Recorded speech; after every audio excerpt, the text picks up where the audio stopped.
Então é o seguinte, hoje eu vou começar esse curso de hoje com essa palavra da seguinte forma: o fim pode ser um novo começo. Primeiro eu queria aí agradecer a uma pessoa, né? O nome dela é Regina, ela é de uma cidade do interior de Alagoas chamada Arapiraca. Ela mandou para mim uma palavra dizendo assim: professor, eu gosto muito de ver os seus vídeos, acho muito legal o senhor começar um curso e antes do curso colocar uma palavra para os alunos, parabéns, isso é muito instrutivo. E ao mesmo tempo tem um outro rapaz aí, que eu nem lembro o nome dele, se eu não me engano é Carlos, ele é de Osasco, descendo o cacete, falando assim: eu não sei como é que pode, antes de começar um curso, ficar falando de Deus, e quem que não acredita em Deus, não gosta. Bom, o mundo é um equilíbrio, né? Olha a sala quanta gente tem. Tem pessoas que gostam e pessoas que não gostam. O foco aqui não é a religião em si, o foco é a palavra, tá certo? Como o foco hoje aqui é uma palavra chamada o fim pode ser um novo começo. Bom, primeira coisa que eu queria falar é o seguinte: gente, eu não consigo entender por que o brasileiro, ele nunca está começando nada. Ele sempre está dando continuidade a um fim. Já prestou atenção nisso? A mulher separa do marido porque o marido bebe, o próximo que vem bebe do mesmo jeito. Então ela não está começando, ela está dando continuidade a um sofrimento. O marido separa de uma esposa que xinga, ele casa com uma outra que xinga do mesmo jeito. Então ele não está dando um fim, ele está dando continuidade, né? Ele está dando continuidade. E na política brasileira é a mesma coisa. Vocês já notaram que anos e anos e anos a política brasileira tem um fim, sai uma pessoa, entra outra, com os mesmos vícios, com as mesmas quantidades. Ou seja, nós brasileiros não nos permitimos a um novo começo. Nós temos sempre dando continuidade a uma coisa que não acaba nunca.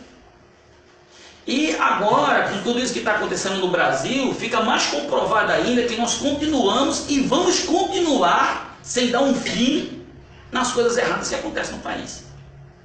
Porque nós não estamos nos permitindo a pessoas novas, a pessoas diferentes, dar um crédito a essas pessoas. Nós estamos olhando sempre para o passado, buscando aquilo que a gente já sabe que não dá mais certo. Então hoje eu queria falar, por exemplo, de privatizações. Hoje eu vou deixar um pouquinho da minha palavra voltada para a religião e focar um pouco no operacional. Vamos falar das privatizações. Gente, por que o Brasil de hoje não suporta mais uma Petrobras? Por que o Brasil de hoje não pode mais ter uma Telesp? Por que o Brasil de hoje não pode ter mais uma Uzi Minas? Porque as políticas do mundo, a globalização mudou. Você não consegue mais ter essas gigantes sendo dominadas pelo governo. Essas políticas públicas hoje, elas vão criar muito problema para o governo. Por quê? Porque antigamente, há 15 anos atrás, por que os ex-presidentes conseguiam fazer uma política calada? A gente não via as coisas acontecerem. Porque não existia Facebook, não existia o WhatsApp. Hoje, em questão de minutos, o país se movimenta. Então, o que é que nós vamos ter? Uma loucura nesse país, porque a cada 15 dias vai ser uma greve geral, a cada 6 meses a gente vai dar um impeachment no presidente, e essa loucura vai ter que acabar.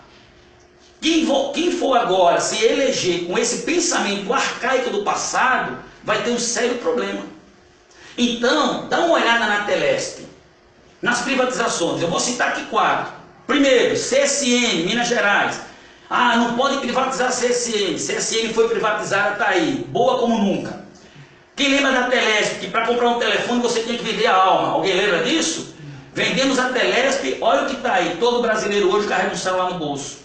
Vamos falar da Vale do Rio Doce. A Vale do Rio Doce. Eu me lembro que na privatização da Vale do Rio Doce, todo mundo falou que o Brasil ia ficar sem minério. As commodities no Brasil iam acabar. Vale do Rio Doce aí, o Brasil acabou, todo mundo constrói como nunca. O ferro está aí sendo levado aos olhos do mundo. Então isso quer dizer que chegou na hora também de privatizar a Petrobras. Gente, primeiro eu queria dizer o seguinte, com relação a essa questão da greve dos caminhoneiros. Hoje estão dizendo que 87% dos brasileiros apoiam a greve dos caminhoneiros. Mas eu queria fazer uma pergunta a esses 87% das pessoas que apoiam a greve dos caminhoneiros. Você sabe o que é política de exploração e refino de petróleo? Será que você sabe o que é a Petrobras? Será que você sabe o que é tirar petróleo do fundo do oceano e transformar em gasolina? Será que você sabe o que é isso? É por isso que você está apoiando uma greve que na verdade é um fantoche. Os caminhoneiros estão nada mais nada menos sendo usados por políticos corruptos para fazer isso que estão fazendo. Porque eu posso dizer, como um conhecedor, primeiro eu queria dizer às pessoas que vão ver o meu vídeo que sou eu. Eu tenho formação na área de engenharia de produção industrial, formação em administração e formação química. Coordenador de projetos da Petrobras, nos maiores projetos da Petrobras durante quase 20 anos. Meus amigos que me conhecem no trecho sabem como eu sou envolvido com isso. Trabalhei aqui dentro da Transpetro em Guararema, trabalhei na Transpetro em Alemoa, trabalhei nas maiores refinarias do Brasil. Não tem uma refinaria do Brasil que eu, Marcos, não tenha trabalhado em parada de manutenção, das grandes às pequenas. Então eu posso dizer com propriedade o que eu vou falar aqui. Gente, essa greve, ela vai parar por 10 dias, por 30 dias, por 60 dias, depois vai voltar a acontecer de novo. Sabe por quê? Porque é o seguinte, não existe presidente que faça milagre no Brasil em relação à questão do preço dos combustíveis no Brasil. Por que não existe presidente que faça isso? Primeiro, porque para você tirar petróleo no Brasil, o nosso petróleo é muito pesado. O nosso petróleo, para ser refinado, ele precisa de óleo leve. E o Brasil não tem esse óleo leve, ele tem que exportar esse óleo leve para conseguir transformar o diesel, a gasolina, a aviação, o querosene. Então, o Brasil ele não consegue controlar essa política de preço externa. Nós produzimos, nós somos autossuficientes em produção de petróleo? Somos, mas nós não conseguimos refinar barato. O petróleo brasileiro tem muito enxofre. Para ele ser refinado, ele precisa de uma grande concentração de petróleo leve que o Brasil não tem, então ele tem que comprar fora. Conseguiu entender? Por isso que o resultado chega na bomba. Segundo, a Petrobras, ela tem tecnologia? Tem. Porém, o que dificulta a Petrobras? O transporte. Porque existem duas formas de você ver isso. A Petrobras, ela refina, beleza. Ela consegue chegar no tanque no preço, no tanque dentro da refinaria. Na hora de levar esse petróleo para dentro dos postos, é que começa toda uma confusão, a carga tributária. Porque envolve muita gente, envolve o caminhoneiro, envolve o Estado, envolve vários lugares. O que se faz hoje nos países desenvolvidos do mundo? Gasoduto. Se nós tivéssemos um gasoduto, com certeza essa greve do caminhoneiro não estaria acontecendo. Não estaria acontecendo, porque a malha de duto no Brasil é muito pequena. Ela não atinge todo o país. Vocês sabiam, pessoal, que é mais fácil importar petróleo e levar a um determinado lugar do Brasil do que transportar o petróleo da refinaria até aquele local? Chega muito mais caro. Sabia disso? Quem sabia disso? Alguém sabia disso? Então, às vezes é mais fácil comprar o petróleo fora, trazer ele para a cidade, do que da refinaria levar ele até aquele local. É muito mais caro, porque é muita distância. Essa distância ela é compensada comprando um petróleo mais barato e colocando aqui dentro. Aí muita gente diz assim, professor, então por que o petróleo do Brasil é caro para ser refinado? Porque eu disse, o petróleo que sai do fundo do oceano, ele é muito pesado. Para ele ser transformado nos derivados do petróleo, ele precisa de óleo leve. Esse óleo leve o Brasil não tem. Ele tem que comprar esse petróleo fora. Esse petróleo é colocado no nosso petróleo e os derivados do petróleo acontecem. Uma coisa assim que poderia baixar no Brasil era o gás de cozinha, porque de onde se tira petróleo tem que se tirar gás. Isso é uma conta, os dois é assim, é alma gêmea. Agora, por que no Brasil também o petróleo é tão caro? O país do mundo, onde o petróleo é mais barato no mundo, é a Venezuela. Custa 33 centavos um litro de gasolina. Mas por quê? Porque não existe colocação de impostos sobre a gasolina na Venezuela. A nossa gasolina chega nesse preço na bomba porque a maior carga tributária que nós temos no Brasil está sobre o quê? Os impostos do petróleo. Então essa greve dos caminhoneiros é uma greve fantoche. Não adianta, vai ficar 10 dias parado, 15 dias vai baixar 50 centavos. Olha o que aconteceu depois dessa greve. Gasolina estava aí de quanto? 5 reais, se eu não me engano, 4 reais, não sei quanto estava, nem faço ideia, 5 quanto, né? 5 reais? 4,20. Aqui no posto do lado, aqui está quanto? 9,80 o litro da gasolina. Eu não entendo, se a greve veio para melhorar, por que a gasolina aumentou tanto? E ficou lá, está de 9,80. E o dono falou que não vai baixar, o preço é esse. Por quê? Porque o que tiraram do diesel, jogaram na gasolina. Porque se o governo fizer o que os caminhoneiros querem, o Brasil acaba. Porque a carga tributária do Brasil é a maior do mundo. E por que o governo não consegue? Ah, mas no presidente Lula a gasolina não aumentou. Mas por que não aumentava? Porque outros lugares subsidiavam esse imposto. Ele não vai passar esse imposto para a Petrobras, mas estava no arroz, estava no feijão, estava no óleo. E por que o brasileiro não sentia isso? Porque através de uma política de corrupção se gerava emprego. Dá uma olhada na refinaria aqui no polo petroquímico do Rio de Janeiro. Milhões e milhões de emprego, mas com o dinheiro de um polo petroquímico, com o dinheiro de um polo dava para fazer 4. Ou seja, se aumentava as coisas, se dava emprego. Mas esse emprego que vinha era através de quê? Da corrupção. Eu trabalhei na refinaria de Abreu e Lima. Eu estava trabalhando na refinaria de Abreu e Lima. Um tanque da Petrobras que era feito por R$1 bilhão na Petrobras, em qualquer outro lugar que eu trabalhei, era feito por R$300 mil. Por que na Petrobras um tanque custa 1 milhão e em outro lugar um tanque custa 300 mil? O preço da corrupção. Então tinha emprego para os senhores? Tinha. Mas por que tinha emprego? Por causa da corrupção. Eu tinha que alimentar a corrupção para que o emprego fosse gerado, para que eu pudesse gerar impostos, para que a população não conseguisse ver esse imposto e eu não aumentava o preço da gasolina. Nesse caso agora desse governo que está, isso é inviável, porque está todo mundo preso. A Odebrecht falida, Camargo Correia falida, Queiroz Galvão falida, JP Engenharia falida, todo mundo falido. Todo mundo falido, não tem emprego para o povo. Aí de onde é que tem que ver? Aí a gente consegue ver realmente a sujeira onde está. É exatamente uma água suja que quando ela começa a condensar, você vê o fundo. É o que aconteceu no Brasil. A gente não via porque a gente era cego. Muito dinheiro no bolso, dinheiro no bolso, dinheiro no bolso. A que preço? Dá uma olhada agora. A Petrobras chegou no ponto que não aguentou mais. Hoje a greve dos petroleiros, por que está havendo a greve dos petroleiros? Porque eles estão sentindo que não vai conseguir levar a Petrobras muito longe. Existia um homem no mundo chamado John D. Rockefeller. Foi o homem que conseguiu desenvolver exploração e refino de petróleo nos Estados Unidos. O John D. Rockefeller tentou fazer o quê? Trust. As trust é quando existe um grupo de empresas voltada para dominar o mercado.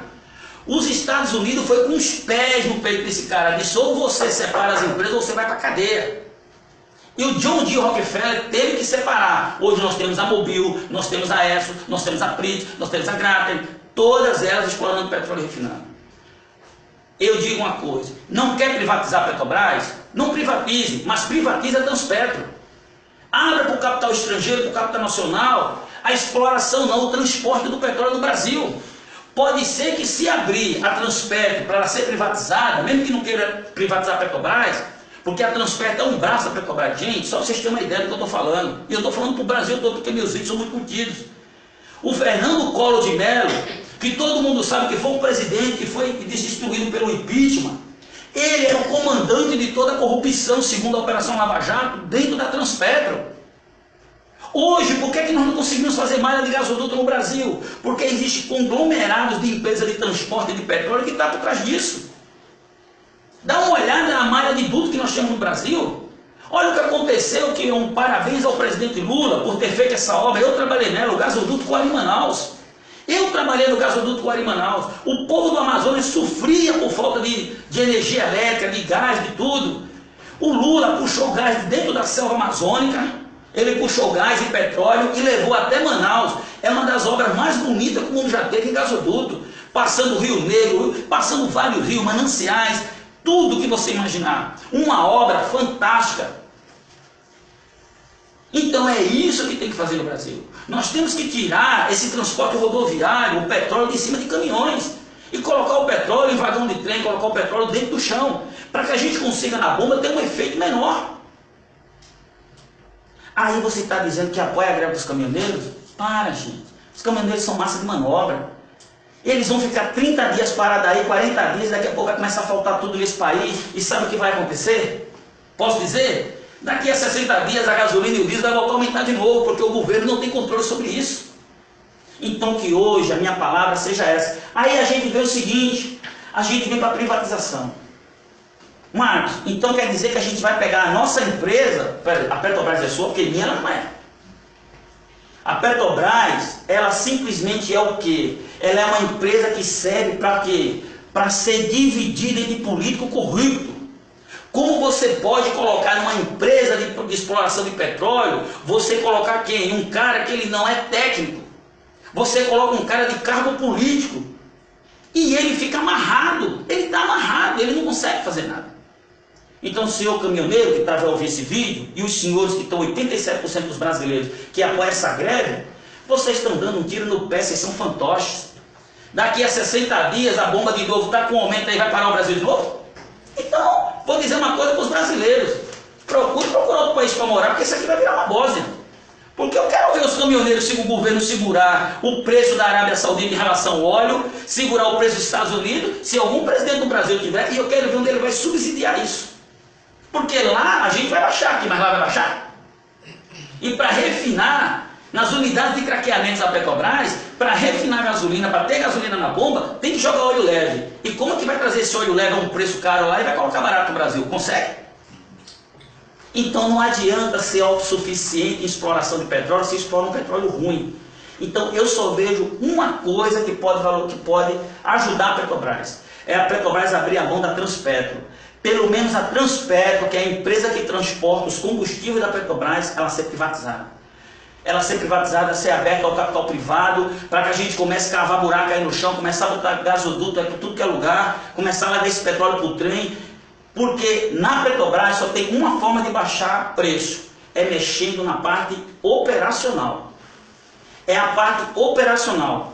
Meu filho, na sua casa, quando você está desempregado, qual é a primeira coisa que você faz, né? Mexer. Já corta logo o que da compra, gente? Do supérfluo, não é? A gente já corta o queijo, a gente já corta o presunto, a gente já corta o Danone, e essa diferença onde é que a gente vê? No caixa, quando a gente vai pagar. E aí no outro mês a gente vai cortando, chegando ao ponto, a gente só está levando o arroz e o feijão, não é isso que acontece? Lá na Petrobras tem que acontecer isso. Não estou dizendo que os petroleiros têm vida boa, pelo contrário, são profissionais de excelentíssima qualidade. Eu estou dizendo que a Petrobras só consegue baixar preço na bomba se o governo tirar alguns incentivos, tirar impostos, e a Petrobras melhorar a eficiência sem aumentar custo. Professor, dá para fazer isso? Dá. Vou dar um exemplo, a Ambev. A Ambev em poucos anos se transformou na maior cervejaria do mundo, porque ela tem dono. Quando vai se fazer um projeto na Ambev, todos os parâmetros são avaliados. Não é avaliado o custo de corrupção. Gente, como pode? Para fazer essa lousa aqui na minha escola custa 1.000. Para fazer essa lousa na Petrobras custa 10.000. Você acha que uma empresa aguenta isso? Você acha que uma empresa aguenta? E vocês estão indo para a rua apoiar essa greve? Os caminhoneiros são massa de manobra, coitados. Eles são massa de manobra. Então, não estou faltando com respeito com os senhores caminhoneiros, porque essa minha discussão aqui é técnica. Só vai conseguir baixar preço de combustível no Brasil, porque com a mãe natureza ninguém pode mexer, pode? Eu posso dar ordem para a mãe natureza de colocar um petróleo de melhor qualidade no Brasil? Só conseguimos colocar preço na bomba se nós mexermos no sistema operacional da Petrobras. A gente diminuir o quê? Salário, a gente diminuir mordomias. Vocês têm ideia da mordomia que tem um diretor de Petrobras? Eu trabalhava na Ambev, e eu quero mandar aqui um abraço aqui para o meu amigo Marcelo Schwab.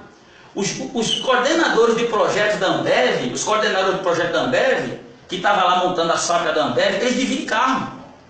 Eles dividem quarto de hotel, eles dividem passagem de avião, eles dividem tudo. Vai uma obra da Petrobras ver uma coisa como que é. É um carro para cada um. Vai dar uma olhada para você ver. Primeiro é coisa que você nunca viu em lugar nenhum do mundo. E é por isso que as obras são caríssimas. Eu quero ver uma empresa que compre ela, que pegue o trabalho dela, para ver se o trabalhador vai ter essa mordomia toda. Eu não estou dizendo que o trabalhador tem que morder, mas tem coisa que foge de um custo natural. Os outros trabalhadores não têm. Eu trabalhei montando usina de cana-de-açúcar no Goiás, para o Grupo Cosan. Lá tem dono. Lá não é um carro para engenheiro, cada engenheiro tem um carro não. Lá é um micro-ônibus para carregar todos os engenheiros. Quer ir, quer, você vai no ônibus. Se não quiser, você vai a pé. Você vê isso, no final da conta, essa conta começa a sobrar dinheiro. Agora, se não mexer no operacional da Petrobras, se não mexer na produtividade, se não mexer nos custos de produção, caminhoneiro vai fazer greve todo dia. Então que hoje fica essa palavra, e o senhor sai desse curso aqui, porque ser porteiro é ser uma pessoa também instruída. Porteiro não é uma pessoa de pessoas ignorantes.